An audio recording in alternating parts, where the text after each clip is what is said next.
Movie open scene లో నీరజ అనే అమ్మాయిని చూపిస్తారు. ఆమె ఒక ఐటీ కంపెనీలో టీమ్ లీడర్ గా జాబ్ చేస్తుంది. నీరజ ఆఫీస్ లోని వాళ్ళతో కలుపుగోలుగా మాట్లాడుతూ చాలా సంతోషంగా తన వర్క్ ని చేసుకుంటూ ఉంటుంది. అయితే తన ఆఫీస్ లోని వాళ్ళంతా ఒక ట్రిప్ కి వెళ్ళడానికి ప్లాన్ చేస్తారు. అందుకోసం నీరజ దగ్గరికి వెళ్లి టీమ్ లీడర్ రాకపోతే ట్రిప్ బోరింగ్ గా ఉంటుంది, మీరు మాతో ఖచ్చితంగా రావాలని అంటారు. కానీ నీరజ నాకు వేరే పని ఉందని అంటూ ట్రిప్ కి వెళ్ళడానికి నో చెప్పి అక్కడ నుండి బస్ లో తన ఇంటికి చాలా సాడ్ గా ఫీల్ అవుతూ వెళ్తుంది. ఎందుకంటే నీరజ ఇది వరకు ఒక అబ్బాయిని ప్రేమించి తల్లిదండ్రులకు ఇష్టం లేకున్నా కూడా అతన్ని పెళ్లి చేసుకొని వాళ్ళకి దూరంగా బ్రతుకుతుంది. అలా వాళ్ళిద్దరూ తమ జీవితాన్ని చాలా ఇష్టంగా గడుపుతూ ఎటువంటి బాధలు లేకుండా చాలా హ్యాపీగా ఉంటారు. అయితే అనుకోకుండా ఒక రోజు నీరజ ఒంటరిగా మిగులుతుంది. అంటే తన భర్త చనిపోతాడు. అప్పటి నుంచి నీరజ తన భర్త జ్ఞాపకాలతో గడుపుతూ ప్రతిరోజు అతని ఫోటో వద్ద పువ్వులు పెడుతూ ఉంటుంది. అలా కొన్ని రోజుల తర్వాత ఒక రోజు తన భర్త జ్ఞాపకాలు మరీ గుర్తుకు రావడంతో చాలా బాధపడుతుంది. మరుసటి రోజు నీరజని తన తల్లిదండ్రులు పిలవడంతో వెళ్లి కలుస్తుంది. అక్కడ ఆమెతో వాళ్ళు ఇలా ఎన్ని రోజులని ఉంటావు, ఇంకా నీ వయసుని ఇలా పాటు చేసుకుంటూ టైం వృధా చేస్తే రేపటి రోజున నిన్ను ఎవరు పెళ్లి చేసుకోరు, ఇలా ఒంటరిగా నీ జీవితాన్ని ఇంకా ఎన్ని రోజులని గడుపుతావని అంటారు. అందుకు నీరజ తన తల్లిదండ్రులతో నేను ఇప్పటి వరకు కూడా నా భర్త జ్ఞాపకాలను మర్చిపోలేదు, తన జ్ఞాపకాలతోనే జీవిస్తున్నాను, నా భర్త ప్లేస్ లో ఇంకొకరిని ఎలా ఊహించుకోగలనని అంటుంది. దాంతో తన ఫాదర్ కి కోపం రావడంతో ఇక నీ చావు నువ్వు చావు అని చెప్పి అక్కడి నుండి వెళ్ళిపోతాడు. ఇక నీరజ ఇప్పటిలాగే పువ్వులు కొనుక్కొని ఇంటికి వెళ్లేటప్పుడు తన ఫ్రెండ్ కాల్ చేసి నీకిప్పుడు ఒక తోడు చాలా అవసరం, నాకు తెలిసిన సైకాలజిస్ట్ ఒకరున్నారు, ఆ డాక్టర్ ని వెళ్లి కలవమని చెప్పుతుంది. అందుకు నీరజ నెక్స్ట్ డే వెళ్లి సైకాలజిస్ట్ ని కలుస్తుంది. అక్కడ డాక్టర్ ఆమె లైఫ్ గురించి తెలుసుకొని తనని ఇదివరకు నీ భర్తతో నీ జీవితం ఎలా ఉండేది, నువ్వు ఒంటరిగా మిగిలిన తర్వాత నీ శారీరక సుఖం ఎలా ఉంది, ప్రజెంట్ నీ లైఫ్ లో ఎవరైనా ఉన్నారా అని ఈ విధంగా 3 ప్రశ్నలు అడుగుతాడు. దానికి నీరజ అతనితో ఇదివరకు నా భర్తతో నా జీవితం చాలా సంతోషంగా ఎటువంటి బాధలు లేకుండా ఉండేది, ఆ తర్వాత నేను ఒంటరిగా అయినప్పుడు నా శారీరక సుఖం కోసం ఎవరితో కలవలేదు, నా మనసులో నా భర్త ఉండగా నేను మరొకరితో ఎందుకు సంబంధం పెట్టుకుంటాను, నా లైఫ్ లోకి ఎందుకు తీసుకొస్తానని 3 ప్రశ్నలకు సమాధానం ఈ విధంగా ఇస్తుంది. అది విన్న డాక్టర్ ఒక నవ్వు నవ్వి నీరజకి సర్ది చెప్పడానికి కొన్ని మాటలు చెప్పుతాడు. అవేమిటంటే మనం జీవిస్తున్న సొసైటీ మనకి కొన్ని రూల్స్ పెట్టింది, చాలా కాలంగా ఆ రూల్స్ ని ఫాలో చేస్తూ లైంగిక సుఖానికి అర్థం మారిపోయింది. నీ భర్త ప్రాణాలతో లేకపోయినా కూడా ఇంకా నీ భర్తని ప్రేమిస్తున్నావు, అది చాలా గొప్ప విషయం. కానీ ఈ ప్రపంచంలో లేని నీ భర్త గురించి ఆలోచించి నీ జీవితాన్ని వృధా చేసుకోవద్దు, నువ్వు నీ ఫీలింగ్స్ ని ఇంకా కంట్రోల్ చేసుకుంటూ ఉంటే ఆపై నీ జీవితాన్ని నువ్వు కంట్రోల్ చేసుకోలేవని చెప్తాడు. అది విన్న నీరజ ఒక్కసారిగా ఆలోచనలో పడుతుంది. నెక్స్ట్ సీన్ లో నీరజ ఇంట్లో పనిచేసే పని మనిషి రూమ్ లో ఉన్న వస్తువులని బుక్స్ ని నీట్ గా సర్ది వెళ్ళిపోతుంది. కానీ నీరజకి అలా చేయడం ఇష్టం ఉండదు. మళ్ళీ పని మనిషి సర్దిన వస్తువులని ఇది వరకు ఉన్నట్టుగా పెడుతుంది.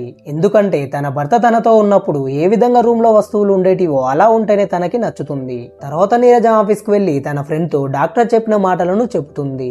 అందుకు తన ఫ్రెండ్స్ నీరజకి ఒక కొత్త లైఫ్ ఇవ్వాలని డేటింగ్ కి సంబంధించిన ఒక యాప్ ని ఇన్స్టాల్ చేసి అందులో నీ మనసుకు నచ్చిన వ్యక్తితో నీ ఫీలింగ్స్ ని షేర్ చేసుకోవచ్చని చెప్తారు. అయితే నీరజకి యాప్ మీద ఎటువంటి ఇంట్రెస్ట్ ఉండదు.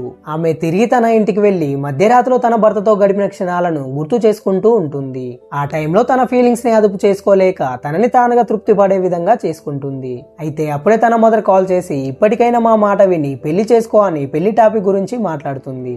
ఆ సమయంలో ఉన్న పరిస్థితిలో నీరజ కోపంతో ఫోన్ కట్ చేస్తుంది. ఇక తన ఫీలింగ్స్ ని కంట్రోల్ చేసుకోలేక తన ఫ్రెండ్స్ ఇన్స్టాల్ చేసిన డేటింగ్ యాప్ లో ఒక అబ్బాయిని సెలెక్ట్ చేసి అతనికి మెసేజ్ పెట్టి పడుకుంటుంది. మరుసటి రోజులాగే పువ్వులను తీసుకొని తన జీవితం గురించి ఆలోచిస్తూ పార్క్ లో కూర్చుంటుంది. కొద్దిసేపటి తర్వాత తన భర్త కోసం తీసుకున్న పువ్వులను మర్చిపోయి అక్కడ నుండి వెళ్తూ ఉంటుంది. అది చూసిన సురేష్ అనే వ్యక్తి మీ పువ్వులను మర్చిపోయారు, ఇదిగో తీసుకోండి నీరజని ఆపి ఇస్తాడు. అందుకు ఆమె సురేష్ కి థ్యాంక్స్ అని చెప్పేలోగే అతను వెళ్లిపోతాడు. సీన్ కట్ చేస్తే సురేష్ లైఫ్ ని చూపిస్తారు. సురేష్ ఒక కన్స్ట్రక్షన్ కంపెనీలో మేనేజర్ గా పనిచేస్తూ ఉంటాడు. అతని భార్య పేరు లత.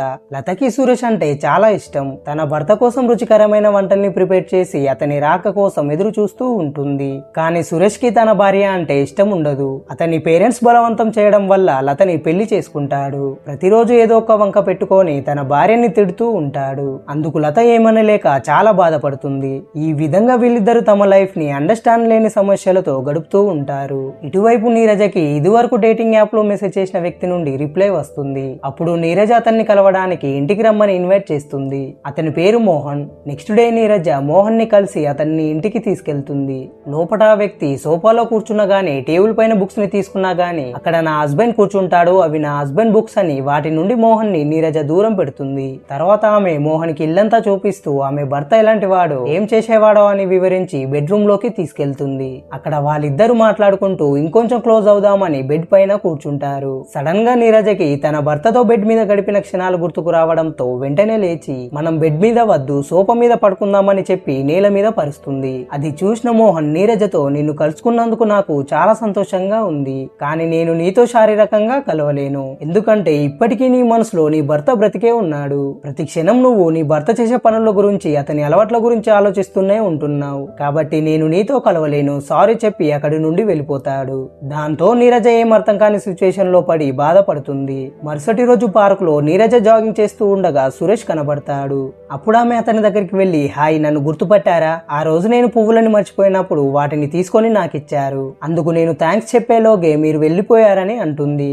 అప్పుడు సురేష్ ఆమెని గుర్తుపట్టడంతో ఇద్దరు ఒకరికొకరు పరిచయం చేసుకొని కొద్దిసేపు జాబ్ లోని విషయాల గురించి అలా మాట్లాడుకుంటూ ఉంటారు. తర్వాత సురేష్ అక్కడి నుండి వెళ్ళిపోయాక మొదటిసారి ఒక వ్యక్తి తనతో చాలా ఫ్రీగా మాట్లాడి వెళ్ళిపోయేసరికి ఇంకొంచెం సేపు మాట్లాడితే బాగుండు అని ఆలోచనలో పడుతుంది. ఆ రోజు నుండి ప్రతిరోజు నీరజ సురేష్ ని కలుస్తూ నా జీవితంలో ఫ్రీగా మాట్లాడే ఒక వ్యక్తి ఉన్నాడని చాలా సంతోషపడుతుంది. కానీ మరోవైపు అతని సురేష్ పట్టించుకోకపోయేసరికి ఆమె చాలా బాధపడుతుంది. ఇటువైపు నీరజకి తన ఇంట్లో పనిచేసే పని మనిషి 2 పెళ్లిళ్ళు చేసుకుందని తెలియడంతో దాని గురించి ఆమెని అడుగుతుంది. అందుకు పని మనిషి, నా మొదటి భర్త అంటే నాకు చాలా ఇష్టం, కానీ అతని పేరెంట్స్ కి నేనంటే ఇష్టం లేదు. నా భర్త కూడా వాళ్ళకి సపోర్ట్ గా మాట్లాడేవాడు, కాబట్టి నా మొదటి భర్తను నేను వదిలేశానని అంటుంది. అందుకు నీరజ పని మనిషితో, ఇప్పుడు నువ్వు చేసుకున్న భర్తతో హ్యాపీగా ఉన్నావా లేదా? నీ మొదటి భర్త నీకు గుర్తుకు రావడం లేదా అని అడుగుతుంది. అందుకు పని మనిషి, నా మొదటి భర్త చనిపోయిన తర్వాతే నేను 2వ పెళ్లి చేసుకున్నాను. చనిపోయిన వ్యక్తి గురించి ఆలోచిస్తూ మిగిలిన సమయం వృధా చేసుకొని నేను నా జీవితాన్ని నాశనం చేసుకోలేను. ఇప్పుడు నేను చేసుకున్న వ్యక్తి నన్ను అర్థం చేసుకొని చాలా బాగా చూసుకుంటున్నాడని అంటుంది. ఆ మాటలు విన్న తర్వాత నీరజ కళ్ళు తెరుచుకుంటాయి. నీరజ కూడా తన జీవితంలో ముందుకు వెళ్లాలని ఆలోచిస్తుంది. అప్పటి నుంచి నీరజ సురేష్ కి దగ్గరవుతూ ఉంటుంది. ఇద్దరు ఒకరి గురించి ఒకరు చెప్పుకుంటూ హ్యాపీగా ఉంటారు. సురేష్ కూడా తను అనుకున్న లక్షణాలన్నీ నీరజలో ఉండడంతో ఆమె మీద ఇష్టం కలుగుతుంది. అదే రోజు సురేష్ ఇంటికి వెళ్ళినప్పుడు ఇల్లంతా తన భార్య డెకరేషన్ చేసి ఉంటుంది. అది సురేష్ కి నచ్చకపోవడంతో తన భార్య మీద కోపంతో అరుస్తాడు. నిజానికి ఆమె తన భర్తని ఇంప్రెస్ చేద్దామని అలా చేసి ఉంటుంది, కానీ అది తన భర్తకి నచ్చదు. అప్పుడు లత, నేనేం చేస్తే నా భర్త నాతో సంతోషంగా ఉంటాడు, ఎలా ఉంటే నా భర్త నా దగ్గరికి వస్తాడని చాలా బాధతో ఏడుస్తూ కుంగిపోతుంది. ఇటువైపు నీరజ ఇంట్లో పనిచేసే పని మనిషి పువ్వులు వాడిపోవడం చూసి వాటిని నీరజకి చూపిస్తుంది. ఆ పువ్వులను చూసి నీరజ షాక్ అవుతుంది, ఎందుకంటే తన భర్త ఫోటో వద్ద ఆమె రోజు రోజు పువ్వులను పెట్టడం మర్చిపోతుంది. అప్పుడు నీరజ, నేను నా భర్తని మర్చిపోతున్నానేందని, తన కోసం పువ్వులను కొనడం ఎలా మర్చిపోయానని చాలా బాధపడుతుంది. తర్వాత నీరజ డాక్టర్ ని కలిసి జరిగిందంతా చెప్పుతుంది. ఆమె సురేష్ గురించి వివరించి అతనికి దగ్గరయ్యే ప్రాసెస్ లో నా భర్తని నేను ఎలా మర్చిపోయానని అంటుంది. అందుకు డాక్టర్ మళ్ళీ ఒక నవ్వు నవ్వి, ఇంకా నువ్వు నీ పాస్ట్ లైఫ్ గురించి ఎలా ఆలోచిస్తున్నావు? నువ్వు ఒక మనిషికి దగ్గరయ్యావంటే అతను నీకు ఎంత నచ్చి ఉంటాడు, కనీసం ఇప్పటికైనా అతనితో నువ్వు దగ్గర అవ్వు, అప్పుడైనా నీ జీవితం యొక్క విలువ నీకు తెలుస్తుందేమో అని అంటాడు. అది విన్న నీరజ ఆలోచనలో పడుతుంది. ఇక చేసేది ఏం లేక తర్వాత రోజు నీరజ సురేష్ కి కాల్ చేసి, నీకు ఒక విషయం చెప్పాలి, కానీ అది ఎలా చెప్పాలో నాకు అర్థం కావడం లేదని అంటుంది. అందుకు అతను, నీకు చెప్పడానికి ఇబ్బందిగా ఉంటే నాకు మెసేజ్ చేయమని అంటాడు. అప్పుడు నీరజ కాల్ కట్ చేసి వాట్సాప్ మెసేజ్ చేస్తుంది. ఆ మెసేజ్ లో, నా శారీరక కోరిక తీర్చగలవా అని ఉంటుంది. అది చూసిన సురేష్ నీరజని తప్పుగా అర్థం చేసుకొని ఆమె మీద కోపం పెంచుకుంటాడు. అదే రోజు సాయంత్రం నీరజని కలిసి, నేను నువ్వు చాలా మంచిదానివని అనుకున్నాను, కానీ నేను నీ నుండి ఇలాంటి చెడు ఆలోచన వస్తుందని అనుకోలేదు. నేను నీ కోరికలు తీర్చడానికి నీతో మాట్లాడడం లేదని చెప్పి వెళ్ళిపోతాడు. ఆ మాటలు నీరజ మనసుకి తగలడంతో చాలా బాధపడుతుంది. కొన్ని రోజుల తర్వాత రాత్రి నీరజ బస్టాండ్ లో నిలబడి ఉన్నప్పుడు సురేష్ ఆమె దగ్గరికి వెళుతాడు. అప్పుడు ఆమెను ఇంటి వద్ద దింపడానికి బైక్ మీద ఎక్కించుకొని వెళ్తూ ఉంటాడు. ఆ సమయంలో నీరజ అతనితో తన ప్రాబ్లం గురించి వివరిస్తూ, నా భర్త చనిపోయినప్పటి చిన్నప్పటి నుంచి నేను ఎవరిని ప్రేమించలేదు, కానీ మొదటిసారి నా ఫీలింగ్స్ ని నీతో షేర్ చేసుకున్నాను. అందుకు నువ్వు నా ఫీలింగ్స్ ని అర్థం చేసుకోకుండా నన్ను తప్పు పట్టావు. అది నాకు చాలా బాధ కలిగిందని అంటుంది.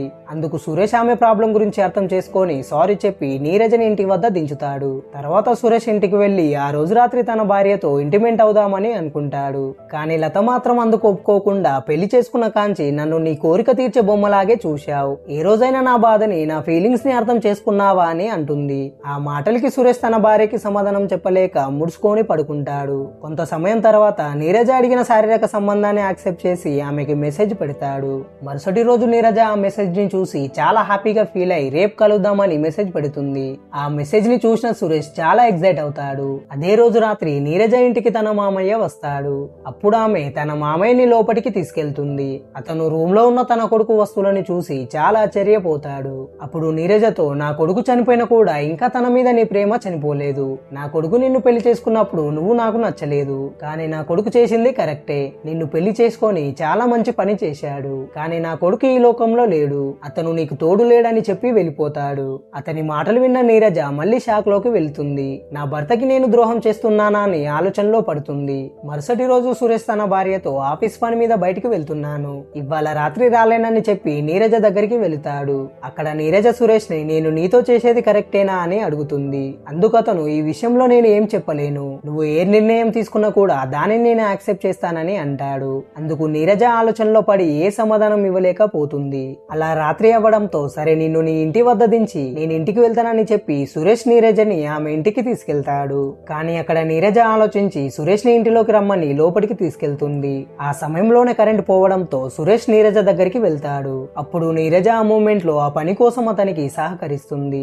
దాంతో వాళ్ళిద్దరు ఇంటిమేట్ అవుతూ ఉండగా అప్పుడే కరెంట్ వస్తుంది. అప్పుడు సురేష్ తన ఇంట్లో తన భార్య ఎలా డెకరేట్ చేసి ఉంటుందో అలాగే నీరజ రూమ్ లో డెకరేషన్ ఉండడాన్ని చూస్తాడు. ఆ సమయంలో తన భార్య గుర్తుకు రావడంతో వెంటనే తన ఇంటికి వెళ్తాడు. అక్కడ తన భార్యని ఆకలి వేస్తుంది, వంట చేసి పెట్టు అని ప్రేమగా అడుగుతాడు. దాంతో మొదటిసారి ప్రేమగా మాట్లాడినందుకు వెంటనే లత వంట చేయడానికి వెళుతుంది. ఇక ఫైనల్ గా సురేష్ తన మీద చూపించిన తన భార్య ప్రేమని అర్థం చేసుకొని ఆమెకి దగ్గర అవుతాడు. ఇన్ని రోజుల నుండి తన భర్త మీద ఉన్న ఇష్టంతో ఎన్ని బాధలు వచ్చినా దిగమింగుకుంటూ తన ఇంటిని చక్కబెడుతూ ఓపికతో తన భర్త వద్దనే, ఒక రోజైనా నన్ను అర్థం చేసుకొని నా ప్రేమకి దగ్గరవ్వడా అని ఉంటుంది. తన ఓపిక, తన భర్త మీద పెంచుకున్న ప్రేమ వల్లే ఈ రోజు సురేష్ లత ప్రేమని అర్థం చేసుకొని ఆమెకి ఎమోషనల్ గా దగ్గరవుతాడు. ఇక వీళ్ళిద్దరి బంధం ఏనాటికి విడిపోదు.